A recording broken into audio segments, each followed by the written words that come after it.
Welcome to our tutorial on how to set up users in Control Professional. In this tutorial we'll show you how to add, edit and clone users for use within Control Professional.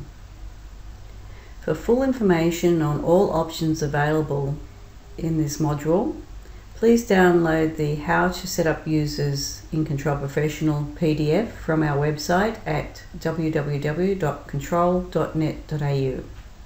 In Control Professional, click on File, Users Database. The user database will open.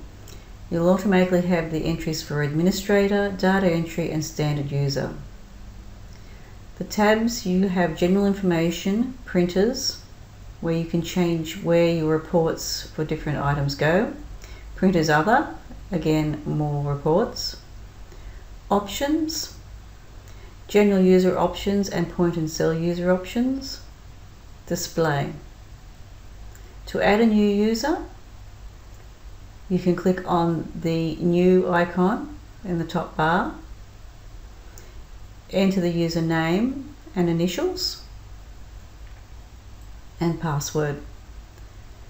Choose what options and permissions this person has rights to and then click Save. You can also right mouse click on any user. The menu pops up where you can add new user, edit a user, delete and clone.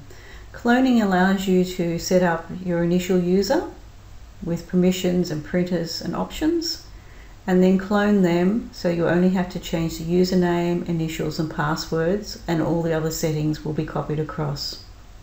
This will save you time when initially setting up your staff for use in Control Professional. Our next tutorial will guide you through how to set up your POS printer for use in Point and Sell.